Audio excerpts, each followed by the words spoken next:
그럼 이제 중국으로 넘어오겠습니다. 제 중국 지도는 없습니다. 이게 죄송합니다만 제가 중국을 아는 게 별로 없습니다. 중국을 아는 게 별로 없습니다.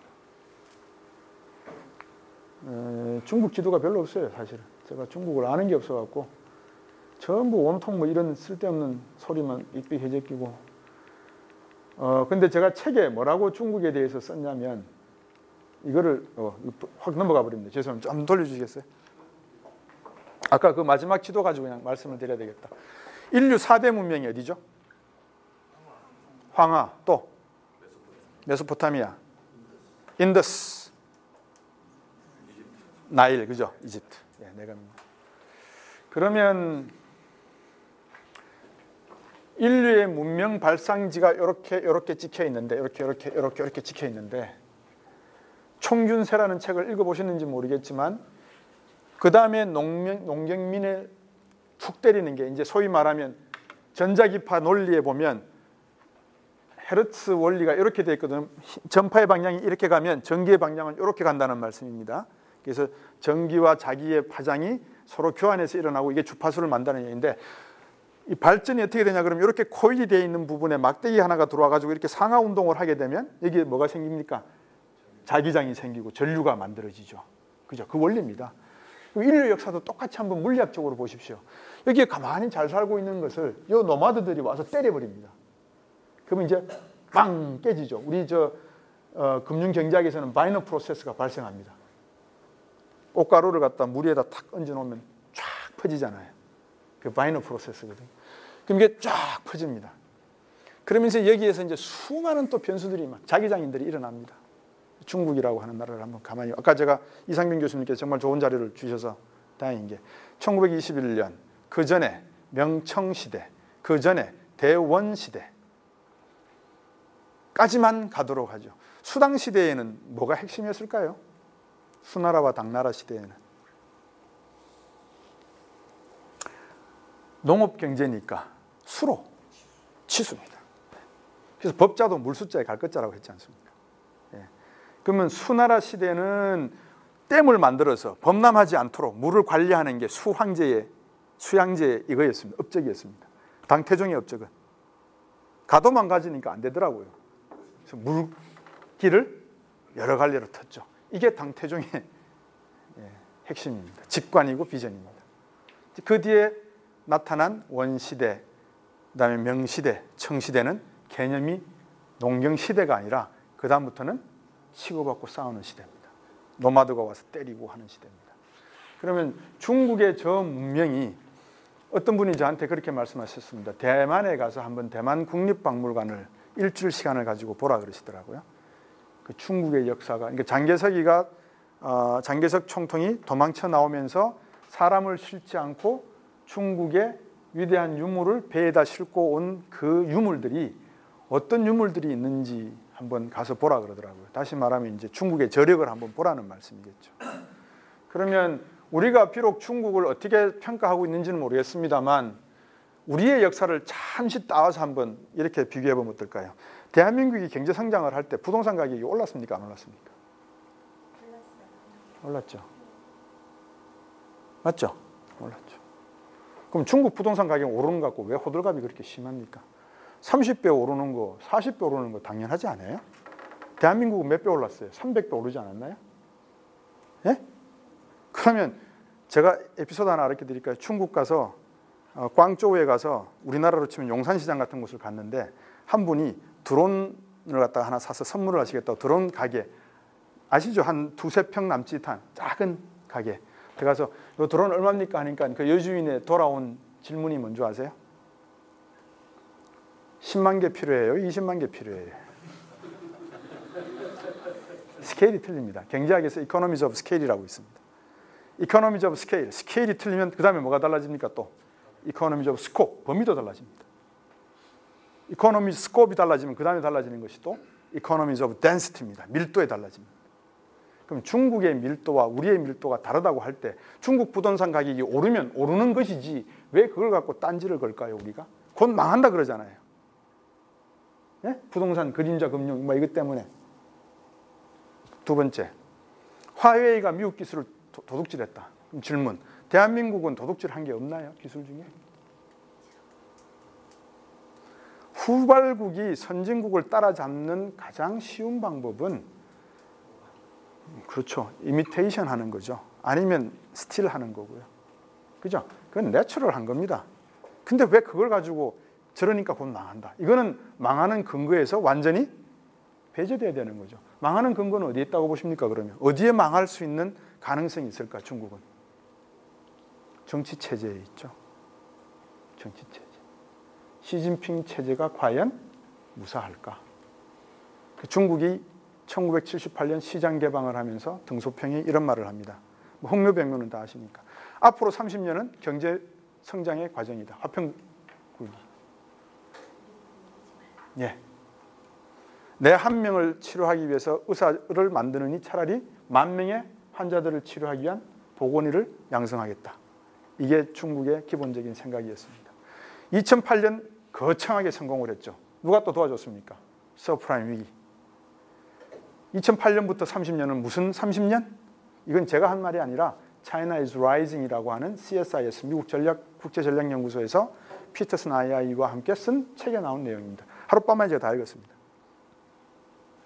11월 15일 날 G20 정상회담이 워싱턴 DC에서 열리고 있을 때 두퐁서클에 갇혀서 집에도 못 가고 알렉산드리아 그냥 앉아서 책이나 읽자 해서 그냥 읽었는 책이 China's Rising이라고 하는 그 책 안에 보면 미국의 이해관계가 어떻게 요약되어 있는지 나와 있습니다. 어떤 이해관계냐? 질문. 미국은 중국을 제대로 알려고 해왔을까? 해오지 않았을까? 해왔습니다. 차이나타운이 왜 만들어졌습니까? 아까 저 보셨잖아요. 1898년 하와이가 병합이 되면서 미국은 1900년부터 태평양 시대를 고민했다. 그러면 중국에서 온 수많은 학자들이 미국에서 공부하면서 중국학에 대한 연구를 했을까 안 했을까? 하도록 미국 정부가 돈을 대줬을 것이다. 그러면 그 연구가 지금도 우리는 계속되고 있다고 봐야 된다? 아니면 이미 끝났다? 경쟁관계니까 라고 본다. 되고 있다.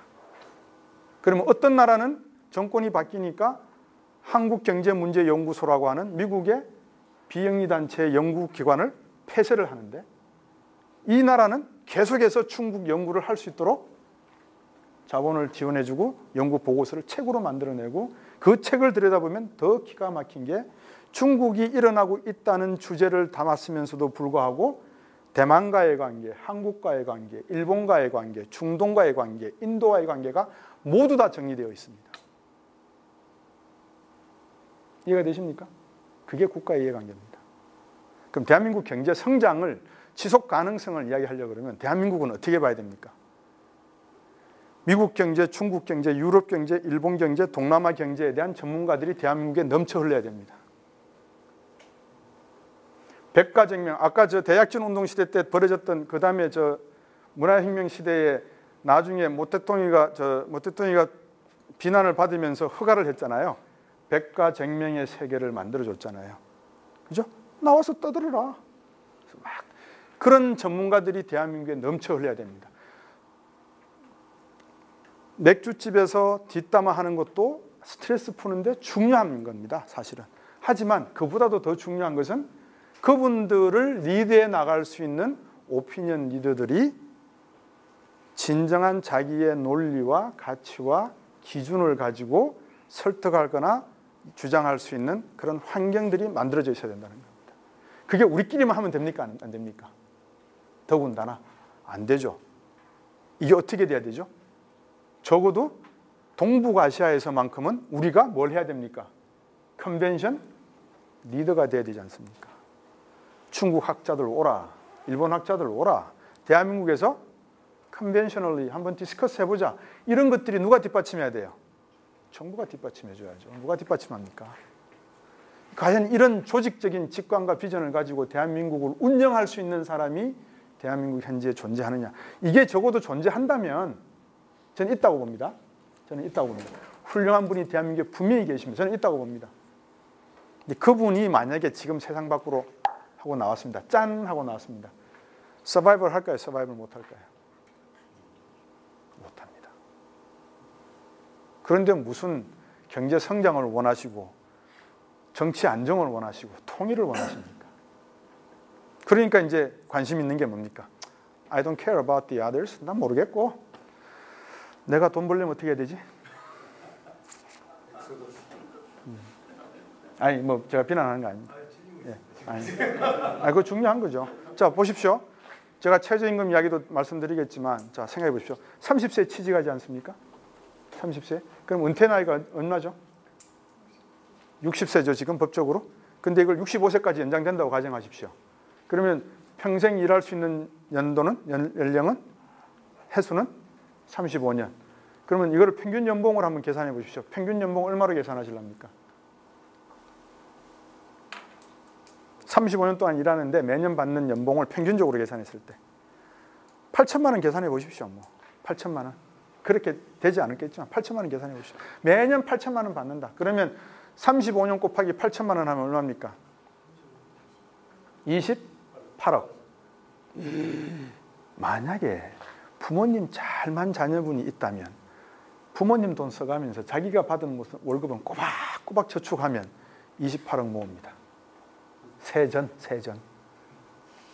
자, 세후로 돌아갑니다. 이제 28억 중에 아파트값 한 채, 서울 평균값 5억. 자녀 한 명 양육비, 서울 3억. 연금, 의료보험, 세금, 이거 띄고 저거 띄고 차 띄고 포 띄고 다 떼면 28억 중에서 65세 은퇴할 때 딱 나올 때 가지고 나오는 돈, 연금 예를 들어서 100만 원 기준으로 월급을 받았다 그랬을 때 우리가 원래 얼마를 받기로 돼 있었죠? 노무현 정부 전에는 내가 100만 원 받기로 돼 있었다. 근데 노무현 정부 때 이게 바뀌었습니다. 얼마로 바뀌었죠? 100만 원 월급 받는 자였다. 근데 은퇴하면 얼마로 받기로 돼 있었죠? 60만 원. 그죠? 60만 원. 근데 이거를 어떤 분이 40만 원으로 낮췄죠? 그때 보건복지부 장관께서 낮추셨습니다. 그 당시 보건복지부 장관 찾아보시면 합니다. 네. 자, 그러면 그 소득 제하고 내 손에 쥐고 있는 현금과 부동산 중에서 부동산 아파트 한 채 가격이 올랐겠죠. 근데 결혼하지 않은 자녀가 한 명 있죠. 시집 장가 미천이죠. 그러면 제가 지금 65세에 나왔으면 앞으로 살 일은 몇 년 더 살아야 되죠?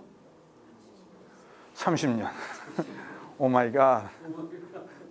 그러면 손에 얼마를 쥐고 있어야 30년 살면서 몸 아프고 다른 모든 비용이 드는 것을 제하면서 내가 살 수 있을까를 여러분 한번 환산해 보십시오.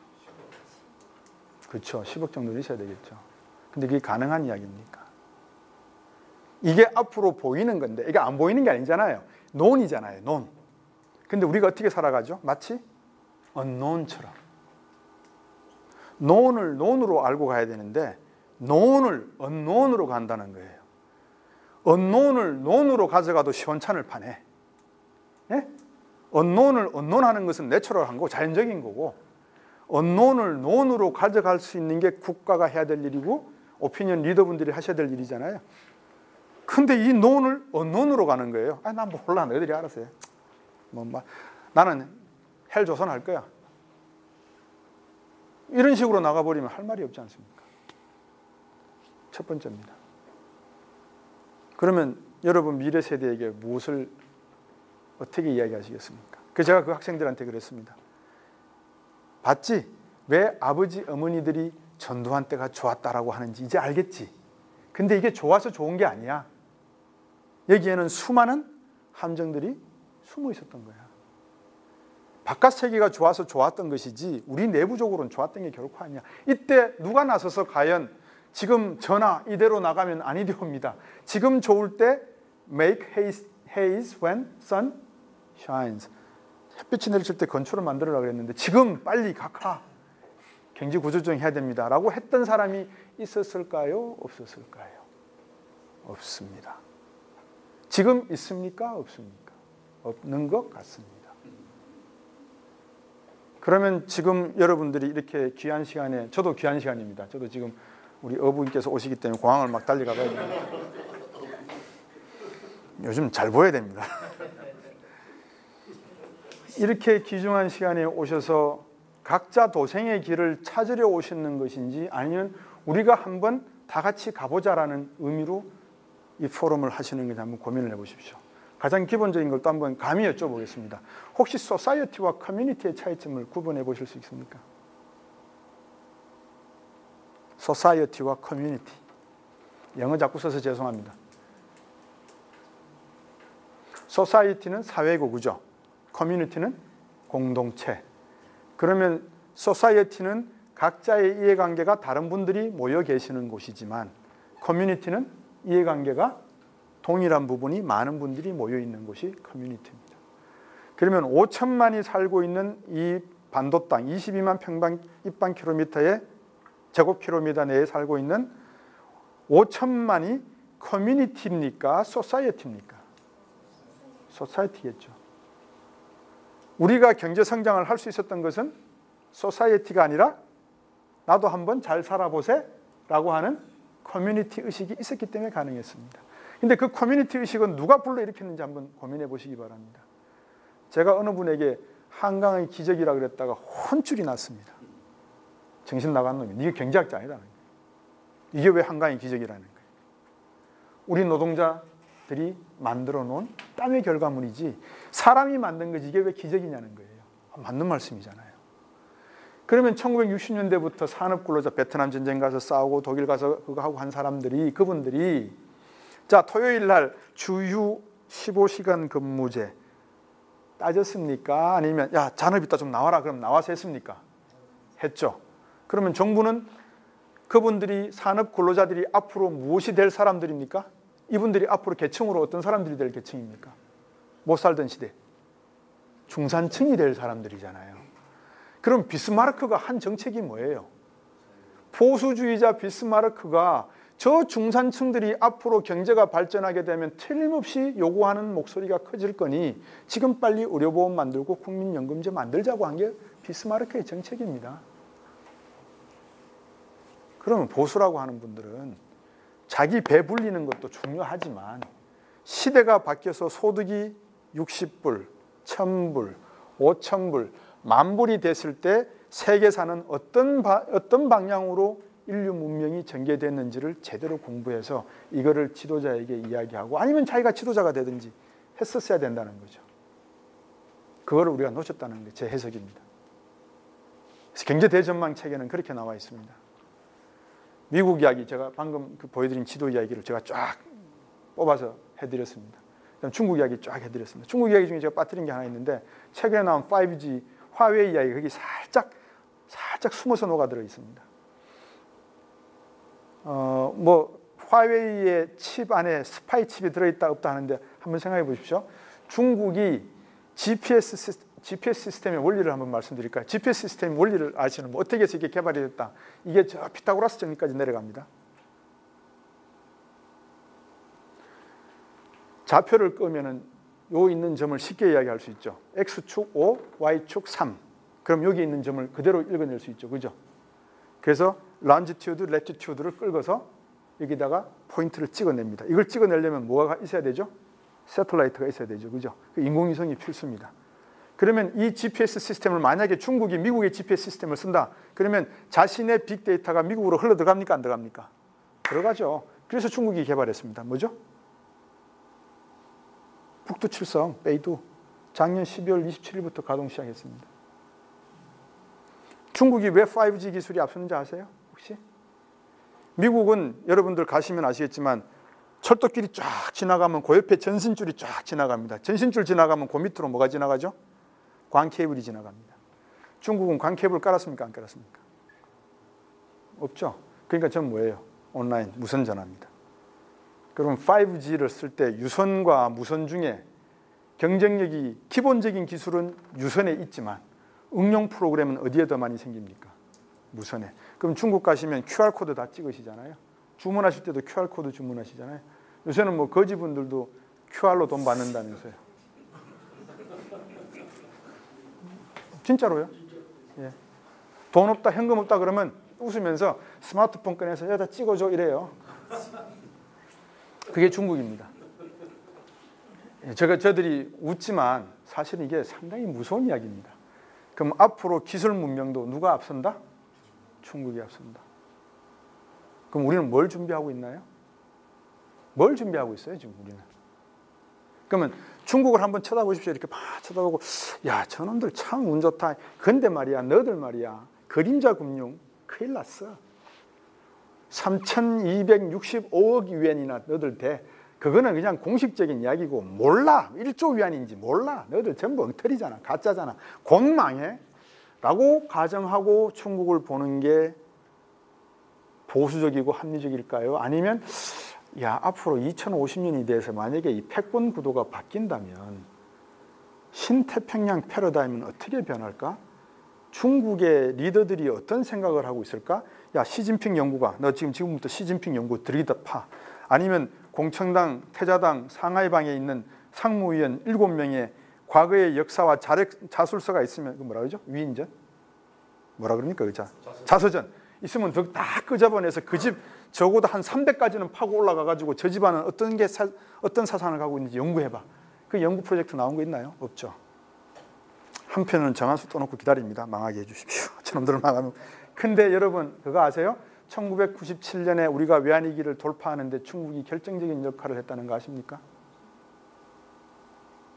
중국과 수교가 언제죠? 92년입니다. 92년. 어디서부터 시작된지 아세요? 혹시 중국과의 관계가? 중국과의 관계가 92년에 수교하기까지 무엇이 탁 발단이 돼가지고 중국과의 관계를 가져갈 수 있었다. 그때는 우리 중공이라고 불렀습니다. 그죠? 중공. 여러분 옛날 기억을 떠올리시면 프로야구가 시즌이 돼서 막 하고 있는데 갑자기 비행기 하나가 훅 날아와 중국 민항기가 공중에 납치돼가지고 춘천 비행장에 착륙을 합니다. 왜 김포에 안 떨어졌죠? 김포에 착륙 안 했죠? 예, 춘천 미군 비행장에 착륙했습니다. 왜 김포 비행장이 안 했냐고요? 서해안에서 날아오면 김포가 가깝지 않습니까?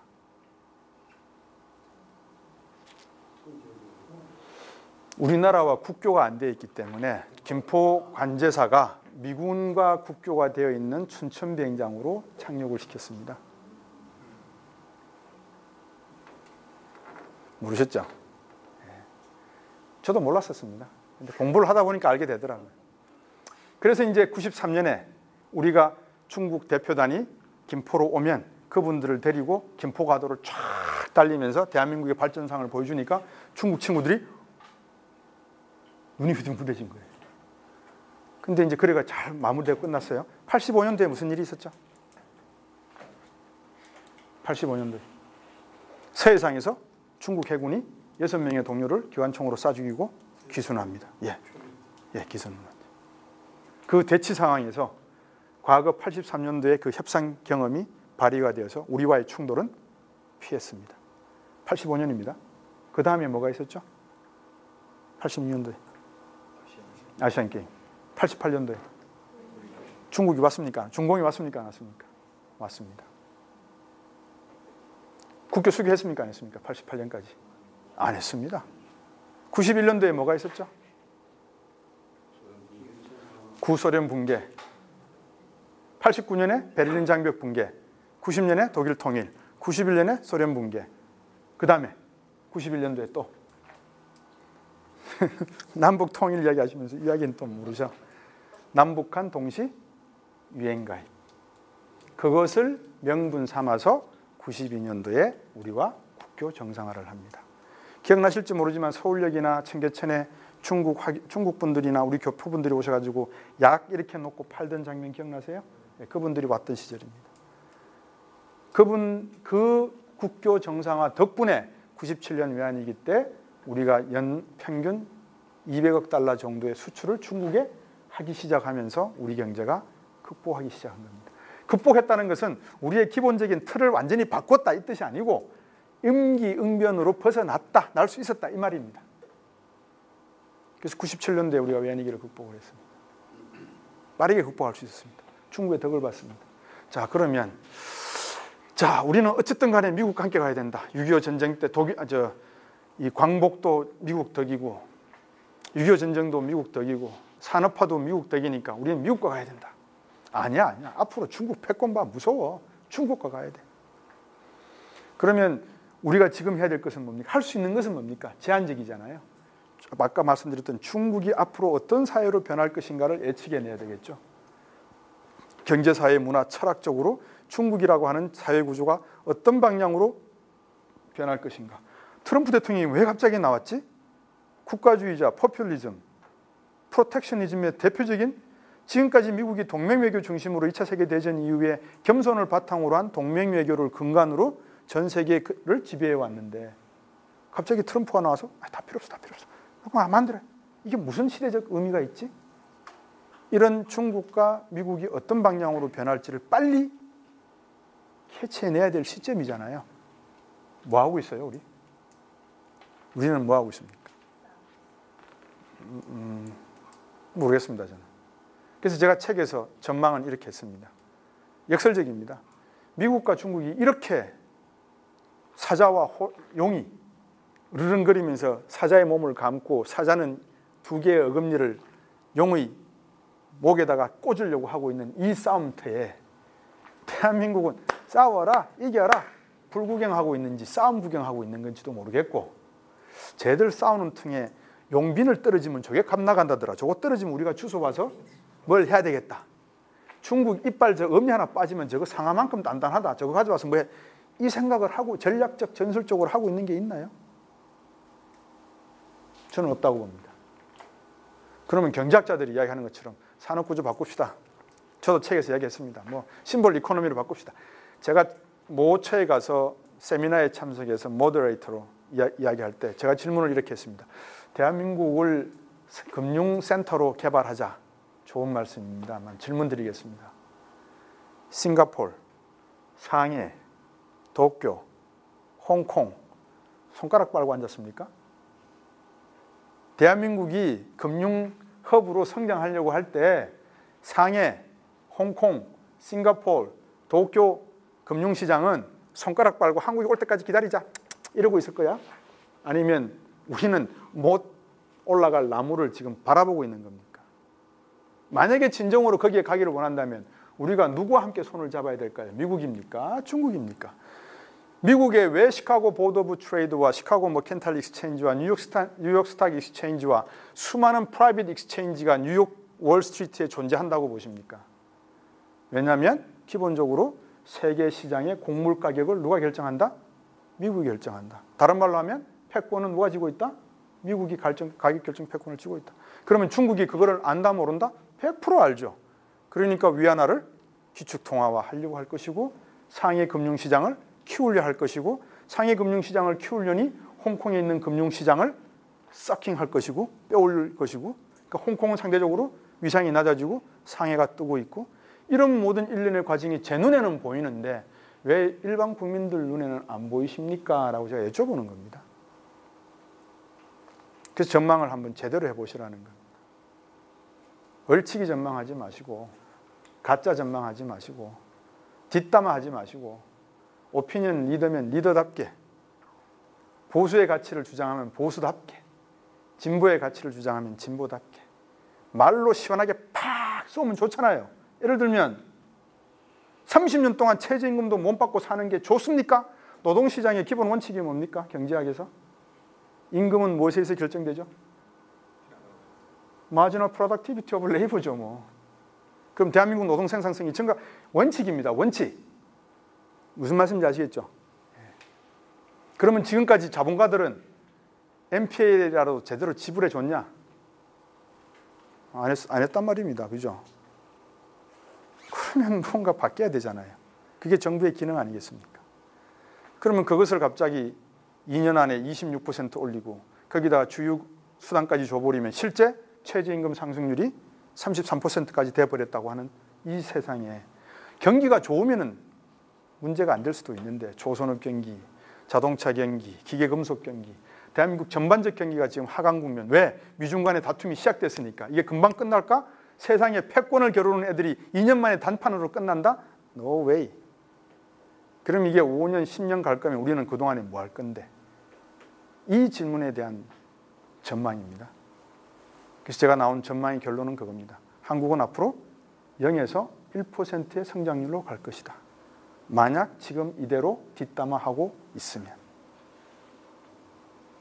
이게 자명하다는 거예요. 저는 중국 전문가도 아니고 미국 전문가도 아닙니다. 미국에서 한 20년 정도 있어도 미국을 모릅니다. 감히 말씀드립니다. 모릅니다. 정확하게. 워싱턴 DC가 다르고 캔자스가 다르고 캘리포니아가 다르고 샌프란시스코가 다릅니다. 다 다릅니다. 그걸 제가 어떻게 다 미국은 이렇다라고 정의하겠습니까? 연구하셔야 됩니다. 그런 대한민국이 좀 되었으면 한다는 게 제가 쓴